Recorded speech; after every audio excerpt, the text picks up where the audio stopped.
Hey everyone, it's Amanda. So today I'm joined by Emmy and Victoria, and we're going to be answering college-related questions that you all submitted to Emmy's Instagram and our TikTok. Alright, so our first question is, which colleges did you apply REA, which is Restricted Early Action, and EA to? So EA is Early Action.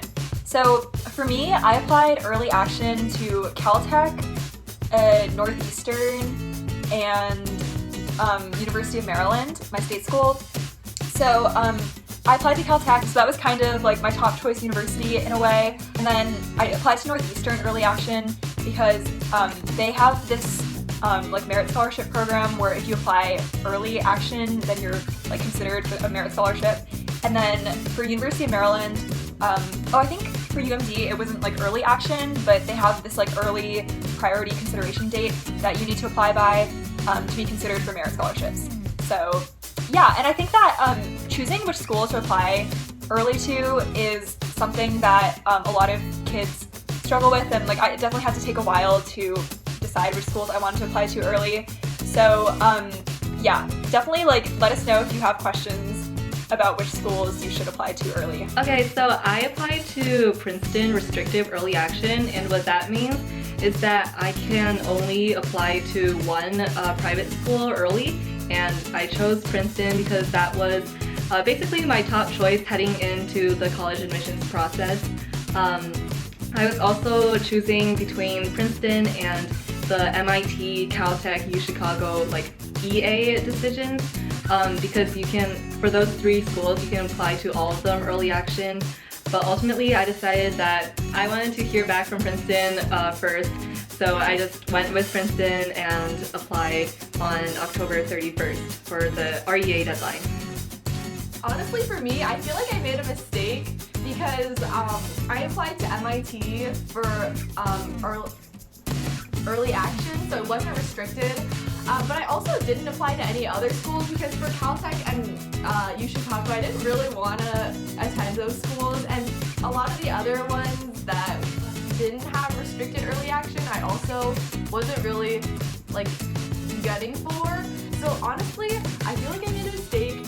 I talk more about it in my video about my whole college application story. If you want to hear a more in-depth version, then you can go check it out. Also, just to clarify between the different like early application types, so for early action, you can apply to as many early action schools as you want, and you're not bound to attend the school if you get in. So I got into Caltech and UMD, but I'm going to UMD, so like I'm not bound to attend Caltech. And then with restrictive early action, which is what Emmy did, you can only apply to one school under restrictive early action, except for some exceptions. And then with early decision, if you get in, then you have to attend. So with early decision, like just make sure that you can afford it and that it's the school that you really want to go to. So our second question is, how many schools would you recommend applying to? So for this question, I think it really depends on you as a person. So it's kind of hard to like come up with a number exactly. I think a lot of people will say around like 10 or so, give or take, is a good number. I applied to a little bit more than 10, so I would say if you're going for like a really competitive program, for example, I was going for really competitive merit scholarships, and then Victoria, she can talk about this later, but she was applying to some like BSMD programs. So if you're applying for something pretty competitive like that, you might want to apply to more schools to give yourself a better chance of getting in. But also, you just want to make sure that you're not applying to too many where you can't do like a good job on all your applications, because that's really no point in doing a bunch of mediocre applications. So if you are applying to a lot of schools, it definitely requires a lot of discipline, a lot of planning to get all the essays done. Yeah, I definitely agree. So if you're aiming for like the really top tier, like really selective schools, when it comes to that level of selectiveness, I feel like it's more of a, what's the word? Crapshoot? Yeah, it's more of a crapshoot. So if you really don't have a preference, but you just want to go to a top school, I recommend to just apply to a bunch of them. So that was basically my strategy, I think. So I was originally going to apply to, I think 12 or 13 schools. So that was like my state school, UMD, and then like all really top schools. So yeah, I definitely agree with Amanda. So you don't want to apply to too many schools. I know people who apply to like more than 20. And that's a lot of essays to write, and you'll definitely be really stressed. But if you think it's something you can handle, like, and you may want to attend all of these schools, then like that's not a problem. Like, go for it and shoot your shot. Yeah, okay. So my college list looks kind of different than some other people's because I really want to be a doctor, and I've already decided that that's what I want to do for a career. So in the college application process, there's this thing called a combined medical program where you apply for kind of college and medical school at the same time, and then you're accepted into both. And so you don't have to, a lot of the times you don't have to take like the MCAT, you don't have to reapply, the whole thing again for med school. So it's really kind of like a shortcut into that whole career path. And I ended up applying to, I think, like 8 of those schools and then like 10 regular undergraduate schools. So if you want to hear me talk a little bit more about that, then head over to my channel. So our next question is, what are your studying tips? So I think that establishing good study tips is really important in high school. So one thing that I would say is try to stay on top of your like time management. What I did was, especially at the beginning of high school, I would start my assignments the day it was assigned just to make sure that work didn't pile up. And then also, if you're confused about a topic, I feel like it's better to go in and talk to your teacher about it earlier rather than later, because content always builds on top of itself. So Victoria and I, we had a math class together, and we would often go in and talk to our teacher either during lunch or after school to get extra help. So definitely like don't be too prideful to do that. Go in for extra help if you need it. And then other than that, a lot of times it's easy to just like, try to like watch like Netflix while you're doing some homework, try to do both at the same time. But I think for the most effective studying, you should just like do one thing at a time. So it's better to just like focus your efforts on one thing. So like when you're studying, you're studying. When you're relaxing, you're relaxing. Also, something else is that I found that it's useful sometimes to kind of learn concepts from different like avenues. So for example, in biology, I would like listen in class to my teacher's lecture, and then I would go home and read the textbook, and then I would like watch a video on the topic. So sometimes like by learning things in like different methods, it helps you absorb the material better. So that's something else you can try. I definitely agree with that. I think it's important like early on in high school to discover what studying strategies work for you and to identify what resources are available to you that you can rely on. So I agree with Amanda, like you should definitely go in and ask your teacher for help when you don't understand something. For more memorization types of studying, I often used Quizlet. That's a really good website / app you can use. It's like online flashcards. For like math or physics, I really recommend just doing a lot of practice problems so you get a solid grasp of the fundamentals.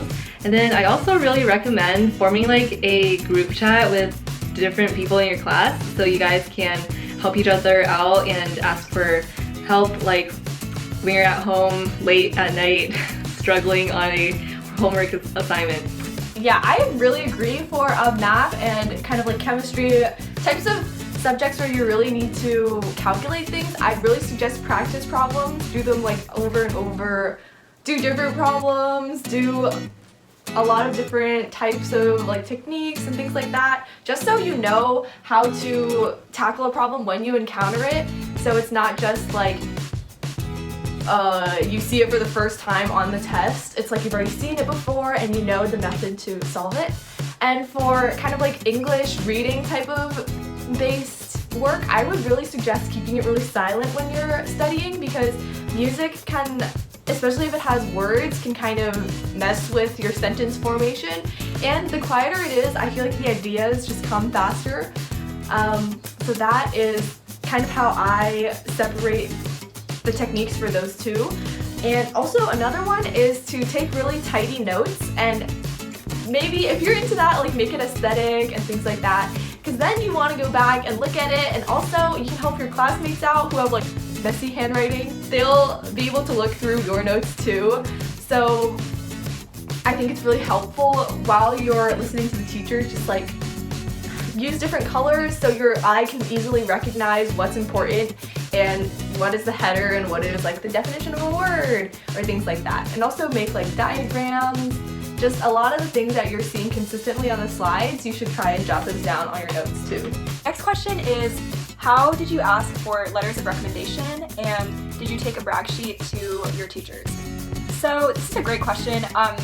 So for choosing which teachers I would ask, I chose one STEM teacher and one humanities teacher because some of the schools I was applying to required that, and then also I think it's, no matter what major you're applying to, I think it's beneficial to show how you are in both a STEM and humanities setting. So you don't have to do that, but that's just what I decided to do. And then I chose teachers who I felt like knew me very well as a person and who would say good things about me. And then also my teachers kind of knew me both in like a classroom setting and in a kind of extracurricular setting. My science teacher, we did some like SNHS tutoring, so she knew me in that context also, so she could kind of speak on that. And I would definitely recommend giving your teacher a brag sheet or a resume just to kind of remind them of some things that you did throughout the year that you want them to touch on in their letter of recommendation. So I feel like sometimes it can feel kind of awkward to like ask your teacher or to remind them of like little anecdotes that you did, but definitely don't feel shy to do that because your teacher is there to help you. They want you to succeed. They want you to get into your colleges, and if they're writing a letter of recommendation for you, they want to do it well. So don't be afraid to like remind them of things that you want them to touch on because they're not mind readers. They can't always remember everything about every student they have. It's really important to ask teachers who know you well, not just as a student, but as a person. The three of us also have a TikTok account for our Ad Astra business. So I made a TikTok earlier about asking for teacher recs. So Amanda will insert it somewhere here.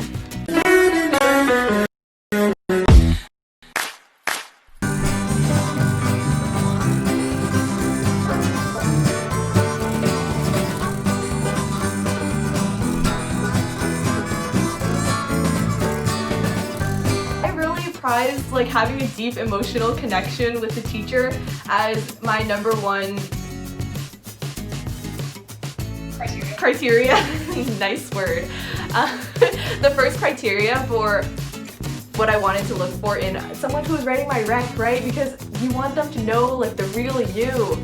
So I looked for one science and one humanities teacher also, so I chose my statistics teacher and my English teacher because I really emotionally connected with them. And a lot of the teachers also require that you give them some sort of brag sheet or you fill out some sort of form for them listing your accomplishments and some of the things that you want in your rec.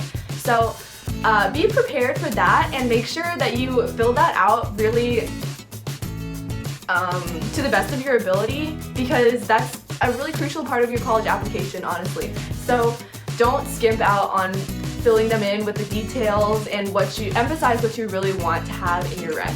Okay, so the last question is, what are the differences between the SAT and ACT that can help people decide which one to take? So I took the SAT, I did not take the ACT, and I think that if you're deciding between which one to take, you can take like a practice test of each one and see kind of which one you do better on, and there are online score conversion calculators, so you can use that to kind of compare your scores to decide. So in our school county, we get to take the PSAT in 9th grade and 10th grade to prepare for the 11th grade PSAT. So just like doing that, I feel like got me used to the SAT format, so I kind of always knew that I wanted to take the SAT. And then also I've heard that the ACT can sometimes be like harder in terms of like timing, and I definitely like to have my time on tests. Like I'm not really like a fast test taker, so that was something that I took into consideration. But yeah, for everyone it's different, so some people think one is much more easier than the other, so maybe try a practice test of each to see which one fits you the best. Yeah, I agree with that. So I think the two tests, like from a college admission officer's perspective, there's really no difference. Like they accept both tests. I also took the SAT just because in where we live, most people take the SAT, but I also know people who took both. So after they got their scores, they chose whichever one was better. so it's really up to you and which format fits you the best. Honestly, for me, it was because my mom got like this old ACT study book from one of her friends, and it was very thick, okay? It was like this big, like almost the size of my, like, proportionally here. And I was too intimidated by that book, so I really did not want to take the ACT. So that's why, I mean, at school we did have the SAT, PSAT practice thingies, so I chose the SAT just because I was like kind of scared by how bad that book was. Those are all the questions we have for this video, so make sure to head over to Emmy and Victoria's channels if you want to see the other questions that we answered for this Q&A. Thank you all for submitting questions, and also make sure to subscribe to all 3 of our channels because we'll be elaborating on everything we talked about in this channel in future videos, and we're also happy to answer any other questions you have. And then also, make sure to check out our website, Ad Astra College Consulting, linked down below, if you want personalized college application help. So, thank you for watching, and I'll see you next time. Bye! Is that a good angle? Oh wait, we didn't record the Zoom. Oh! Yeah, it's okay, it's okay. Wait, I was looking in the Zoom for one of them. Or I can like refilm that if you need me to. Okay. Okay, before we start, I'm just gonna say when you look at my video, it's just gonna be me adjusting my hair. Oh, same. That was me on your video.